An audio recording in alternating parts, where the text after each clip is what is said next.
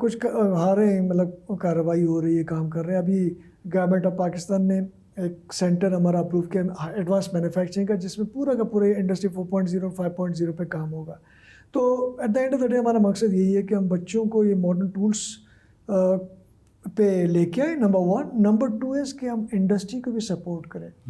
کیونکہ انڈسٹری جب تک یہ ماڈرن ٹولس کو اڈاپٹ نہیں کرے گی، ان کا آگے سروائیول مشکل ہو جائے گا. تو 2 ٹیئرس ہم کام کر رہے ہیں. ایک تو بچوں کو یہ نئی ٹیکنالوجیز پڑھا رہے ہیں، دوسرا انڈسٹری کے ساتھ کولیبریشن اسٹرانگ کر رہے ہیں تاکہ یہ وہ آ کے ہمارے نئے ٹیکنالوجیز کو اڈاپٹ کرنا شروع کرتے ہیں. تو this is what we are doing, کیونکہ یہی ایک گارنٹی ہے پاکستان کو پروگریس کرنے کے لیے، آگے بڑھانے کے لیے. زبردست، بہترین، بڑی انٹرسٹنگ باتیں جاری ہیں. سر کے ساتھ ہم جا رہے ہیں ایک چھوٹے سے بریک پہ اور جاتے ہیں، سمجھتے ہیں کہ پاکستان نیکسٹ ایئر 10 ایئرس کے اندر انجینئرنگ کی فیلڈ کس طریقے سے گرو کر سکتی ہیں، کیا کیا آنے والے وقت کے اندر اپرچونیٹیز ہیں جس سے لوگ اور طالب علم خاص طور پہ فائدہ اٹھا سکتے ہیں. جائیں گے نہیں، ملاقات ہو رہی ہے بریک کے بعد.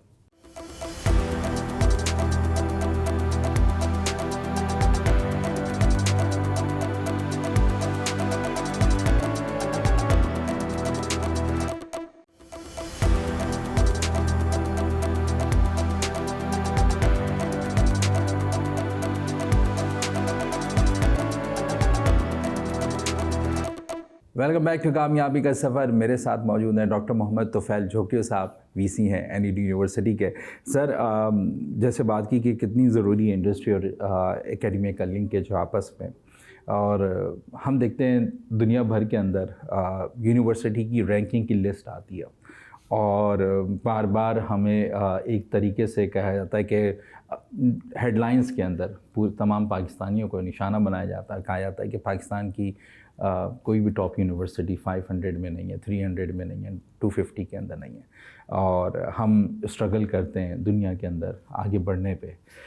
سر، کتنا بڑا چیلنج سمجھتے ہیں کہ ہمارا بچہ جو نکلتا ہے؟ اچھا، یہ میں نے دیکھا ہے جتنے بچے لوگ یہاں سے جا کے دوسروں کی ریسرچ ڈپارٹمنٹس کے اندر جب وہ ایز اے ریسرچ ایسوسیٹ کہہ لیں یا PhD پروگرامس میں کہہ لیں انرول ہوتے ہیں، تو وہ کام پار پہ کرتے ہیں، وہ نیچے نہیں کرتے. وہ کام پار پہ بھی کرتے ہیں اور پھر ان کا ابف پار بھی ہوتا ہے اور وہ گروتھ بھی کرتے ہیں وہاں پر، اس کو لیڈ بھی کرتے ہیں.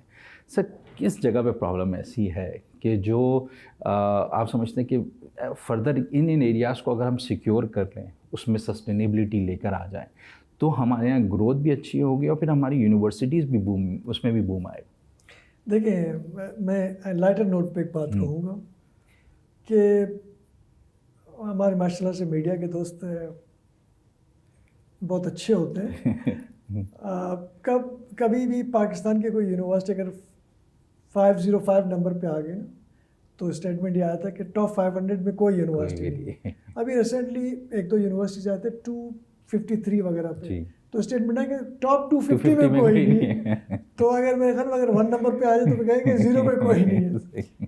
دس was just a joke on the lighter note. دیکھیں، جیسے شروع میں پرسیپشن کی میں نے بات کی نا کہ ہمارے آئی وڈ گارنٹی کہ ہمارے یونیورسٹی میں NED کی بات نہیں کروں، جنرلی کافی یونیورسٹی جو بہت اچھا کر رہے ہیں اور اچھا کرنے کی وجہ سے they deserve to be at higher rank. لیکن یہ جو رینکنگ کا جو سارا میکانزم ہے، it requires good amount of training I would say, یا گڈ اماؤنٹ آف ٹیکنکس کہ اس کو کیسے ہم اپنے ڈیٹا کو شیئر کر لیں، تمام چیزیں. تو جب تک اس طرح کی ٹریننگ اگر یونیورسٹیز میں کرائی جائے ہائر ایجوکیشن کمیشن کی طرف سے، تو آئی ایم شیور کہ یہ جو ہماری رینکنگ ہے اور اوپر چلی جائے گی، جو کہ ایکچوئل رینکنگ ہوتی ہے. کیونکہ ڈیٹا کہیں سے اگر آپ غلط طریقے سے شیئر کریں گے، غلط طریقے سے ان دا سینس کہ کمپلیٹ شیئر نہیں کریں گے، تو this is some thing that comes اپ کہ آپ کی رینکنگ نیچے چلی جاتی ہے. تو یہ دس از ویری مچ امپورٹنٹ کہ پراپر طریقے سے ہم ڈیٹا دیں گے تو ہم پریٹی شیور کہ ہماری رینکنگ اور اوپر چلی جائے گی. اور ایونچولی رینکنگ کی وجہ سے پرسیپشن کریٹ ہو جاتا ہے، جو کہ میں شروع میں آپ سے بات کی تھی. دوسری بات جو آپ نے کی کہ آپ نے بالکل صحیح فرمایا کہ ہمارے جتنے کانٹیکٹس ہوتے ہیں باہر کے یونیورسٹیز میں، اور ان کے جو ہمارے بچے جاتے ہیں، بیٹ آف NED یونیورسٹی اور اینی ادر یونیورسٹی، وہ اپریشیٹ کرتے ہیں کہ پاکستان کے بچے جو ہے وہ نالج وائز اور ہارڈ ورکنگ بوتھ اتنے اچھے ہوتے ہیں کہ باقی ملکوں کے مقابلے میں ہمیں یہ زیادہ پسند ہے کہ یہ ہمارے لیے اچھا کام کرتے ہیں، ریسرچ میں بھی کافی اچھا کام کرتے ہیں. تو مطلب بچوں میں کوئی ماشاء اللہ کمی نہیں ہے. جو جو ایجوکیشن ان کو دی گئی ہے اس میں بھی کوئی کمی نہیں ہے. بس بات وہی ہوتی ہے کہ انوائرمنٹ کی, وہاں ان کو اچھا ایک انوائرمنٹ مل جاتا ہے, فیسلٹیز مل جاتی ہے, تو وہ اچھا پرفارم کرتے ہیں. تو مطلب میں سمجھتا ہوں کہ ضرورت اس عمر کی ہے کہ یہاں پر بھی اس طریقے سے فردر اسٹرینتھن ہو یونیورسٹیز کی. ایک بیچ میں ڈیوریشن آیا تھا جب HEC بنی تھی, اور اس کے بعد یونیورسٹیز میں کافی ڈیولپمنٹ ہوئی تھی, نئے ایکوپمنٹ ہم نے پروکیور کیے تھے. تو اگر اس طرح کی جو سپورٹ ہمیں دوبارہ مل جائے تو I'm sure کہ ہم مزید بہت کچھ کر سکتے ہیں. ابھی ریسنٹلی مطلب جو چیزیں اچھی ہوتی ہیں اس کو اپریشیٹ کرنے کی ضرورت ہے. احسن اقبال صاحب نے ایک PC1 اپروو کرا جس میں 5 یونیورسٹیز کو سلیکٹ کیا تھا. NID was one of them, اور اس میں ڈیولپمنٹ لیب ڈیولپمنٹ کا پروجیکٹ ہم نے اپروو کیا تھا. اس میں میں نے ابھی تھوڑی دیر پہلے انڈسٹری 4.0 کی بات کی, تو ایڈوانس مینوفیکچرنگ کا ایک لیب ہمارے یہاں بھی اپروو ہوا ہے. تو اس طرح کی چیزیں اگر ہم مزید لے کے یونیورسٹیز میں تو I'm sure کہ ہم کافی کچھ کر سکتے ہیں اور ہم at par with the world لا سکتے ہیں. بالکل ایسا ہی ہے. دوسری ڈبیٹ, جب سے یہ ٹیکنالوجی کا زمانہ آیا ہے تو ایک ڈبیٹ اور زیادہ بڑھ گئی ہے. وہ یہ بڑھی ہے کہ ڈگری ورسز خاص طور پہ اسکلس کے اوپر. آلدو اس کے لیے کوئی کیمپین کا طریقہ کار بنایا گیا ہے. آئی مین اگر آپ اسکل سیکھ لیں, اسکل کون سے سیکھ لیں؟ ایک تو ہوتے ہیں بالکل بگنر لیول کے سپرفیشل اسکلس ہوتے ہیں. جب پروفیشنل اسکلس کی بات کریں گے تو ڈیفینیٹلی اس کو کوئی نہ کوئی نالج, اس کو کوئی ریسرچ, اس کو کوئی ڈیٹا سپورٹ کرتا ہے, تبھی وہ آگے بڑھتا ہے. ایک ریس لگی ہوئی ہے, اور سوشل میڈیا کے تھرو یا ڈفرینٹ اوور آل چیزوں کے تھرو وہ چیز پھیلائی جاتی ہے کہ دیکھیں آپ یہ دیکھیں کیا ہو گیا, میں نے ایک دن میں $10,000 اٹھا لیے. But that's not the criteria. کیا اسکل ورسز ڈگری کی ڈبیٹس کو کسی طریقے سے اویئرنیس کیمپین کے تھرو سپورٹ کرنا چاہیے؟ اور ڈیفینیٹلی جب آپ کی نالج سپورٹ کرتی ہے کسی اسکول کو تو ایکسٹراڈنری ریزلٹس آتے ہیں. تو اس چیز کو ایڈریس کیسے کیا جا سکتا ہے؟ دیکھیں آپ صحیح کہہ رہے ہیں, ایک گروپ آف یا سیگمنٹ آف پیپل ان کا خیال ہے کہ ڈگری از ناٹ امپورٹنٹ, ہم اسکلس امپروو کراتے ہیں. ٹو این ایکسٹینٹ وہ کہتے ہیں کمپیوٹر میں آپ شارٹ کورسز کرا دیں اور ایونچولی وہی ہوگا جو آپ نے بات کی کہ وہ ڈالرس کمانے شروع کر دیتے ہیں. اور ایک مائنڈ سیٹ یہ ہے, اور اسی مائنڈ سیٹ کی وجہ سے ایک پرابلم ہمیں آ رہی ہے. وہ یہ آ رہی ہے کہ ہمارا جتنا جو بچے آتے ہیں نا ایڈمیشن کے لیے تو یونیورسٹی میں آتے ہیں اور ان کا فرسٹ چوائس ہے کمپیوٹر سائنس ہے, computer engineering, soft ware engineering. کیوں؟ پیئر پریشر, اور وہ فیل کرتے ہیں کہ ہم تھرڈ ایئر میں ڈالرس میں کمانا شروع کر دیں گے. یہ میرا پرسنل اوپینین ہے, اور یہ میں ہمیشہ بچوں سے کہتا بھی ہوں کہ یار don't go for this logic. یہ جتنے جو ہمارے مدر ٹیکنالوجیز ہیں الیکٹریکل, میکینیکل, سول, کیمیکل, یہ ہمیشہ رہیں گے. یہ ہو ہی نہیں سکتا کہ آپ کمپیوٹر پہ جائیں اور آپ ایکسپیکٹ کریں کہ کمپیوٹر آپ کو بلڈنگ کھڑی کر کے دے دے گا, یا میکینیکل میں جو جتنے کام ہوتے ہیں وہ کمپیوٹر کر کے دے دے گا, AI کر کے دے. ایسا ہو ہی نہیں سکتا. تو your focus should be on base engineering اور مدر انجینئرنگ ٹیکنالوجی کی طرف, اور کمپیوٹر یا اس سے ریلیٹڈ ان کو آپ یوز کریں بائی آل مینس, لیکن ایز اے ٹول یوز کریں. ایگزیکٹلی, بجائے اس کے آپ انہیں پہ ڈپینڈنٹ رہیں. This would not serve the purpose. نا کمنگ بیک ٹو وٹ جو آپ نے اسٹارٹ کیا, میرا ماننا یہ ہے کہ degree should be focused upon, لیکن ڈگری کو سپورٹ کرنے کے لیے اگر اسکل کے ٹریننگ اس طرح کی چیزیں امبیڈ کریں تو that would add the value. بجائے اس کے کہ آپ اسٹریٹ صرف ڈگری کے 4 سال پورے کر لیں اور تو جو پیریفرل آپ کو اسکلس نہیں آتے تو that would not be encouraged. Skills کریں, اور سال میں 2 سیمسٹرس ہوتے ہیں, ہر سیمسٹر میں 1 یا 2 اسکلس گین کریں, تو at the end of the day آپ کی اسکل ڈیولپمنٹ بھی ہوگی اور یہ آپ کی ڈگری میں آپ کو ہیلپ سپورٹ بھی کرے گی. بہت زبردست, بہترین. لاسٹ میں انجینئرنگ کے اسٹوڈنٹس, ان کو کوئی اگر اس طریقے سے کہتا ہے کہ مارکیٹ کے اندر پتہ نہیں تم انجینئرنگ کر لو کہ تمہارا اسکوپ ہوگا کہ نہیں ہوگا, کوئی مشورہ دینا چاہیں؟ دیکھیں اس میں I won't blame the kids. وہ کامن جو چیزیں سامنے آتی ہیں وہ یہی آتی ہیں کہ جابس نہیں ہیں, اور اس کی وجہ میرے خیال میں گورنمنٹ کو انٹروین کرنا ہوگا. پروفیشنل باڈیز جیسے for example Pakistan engineering council ہے, ان کو انٹروین کرنا پڑے گا. آپ کو اپنے جو انڈسٹریل پالیسی ایسی بنانی ہوگی کہ نئے انڈسٹریز آئیں. انڈسٹریز آئیں گے, جابس آئیں گے تو بچوں کو جو جابس اپرچونیٹیز کریٹ ہوں گے. اگر انڈسٹری جو ایگزسٹنگ وہ کہیں اور چلی جائیں, بند ہونا شروع ہو جائیں, تو یہ چیزیں آئیں گی اور قوم مایوس ہو گیا. جب بچے مایوس ہوں گے تو اٹ از اے ڈیزاسٹر. بچوں کو مایوس نہیں ہونا کیونکہ وہ آپ کی فیوچر ہے. ان کو نظر آنی چاہیے کہ فیوچر اپرچونیٹیز ان کے لیے ہیں. تو اس میں گورنمنٹ کو کسی طریقے سے جاب اپرچونیٹیز کریٹ کرنی پڑے گی. گورنمنٹ جاب اپرچونیٹیز کا مطلب یہ نہیں کہ آپ گورنمنٹ سیکٹر میں کریٹ کریں, پرائیویٹ سیکٹر میں. اس کا طریقہ یہ ہے کہ آپ انڈسٹری کو سپورٹ کریں, انڈسٹریلائزیشن کو بوم کریں تاکہ جاب کریٹ ہو اور بچوں کو ایک روشنی نظر آئے اینڈ دا ٹنل پہ. بالکل ایسے. بہت شکریہ سر ٹائم نکالنے کا, وقت نکالنے کا, اور قیمتی تھاٹس واقعی ایسی ہوتی ہیں جو بچوں کو بھی اور اوور آل بھی ڈیسیجن میکر, پالیسی میکرز کے لیے بھی بہت انلائٹمنٹ لے کر آتی ہے. اگر ہم اپنی جرنی کو دیکھیں تو ہمارے پاس بہت ساری اپرچونیٹیز ایسے آتی ہیں جن کو ہم اویل کر سکتے ہیں, لیکن کبھی کبھی ایسا ہوتا ہے کہ نوائز, شور برابر میں ایسا آتا ہے جو مس گائڈ کر دیتا ہے. تو کبھی بھی کوئی چیز, کوئی انفارمیشن آپ تک آئے کہ ہمیں آگے کیسے بڑھنا چاہیے اور آپ کے پاس شارٹ کٹ کا کوئی راستہ ہے یا آپ کو ایک پراپر طریقے سے سسٹمیٹک انداز میں چلنا چاہیے, آپ یقینی طور پہ اس کے بارے میں تھوڑی سی ریسرچ کریں اور جانیں کہ مضبوطی کس سے آتی ہے. تو ہمارے انجینئرنگ یونیورسٹیز ہمارا بہت بڑا اثاثہ ہیں اور ہمارے انجینئرس پاکستان کے بہت بڑا اثاثہ ہیں. اسی طریقے سے آپ سب محنت کرتے رہیں اور ہم سب کو دعا میں یاد رکھیں. اجازت دیجیے, کامیابی کے سفر سے ڈاکٹر محسن کو انشاءاللہ نیکسٹ ویک ملاقات ہوتی ہے. اللہ حافظ.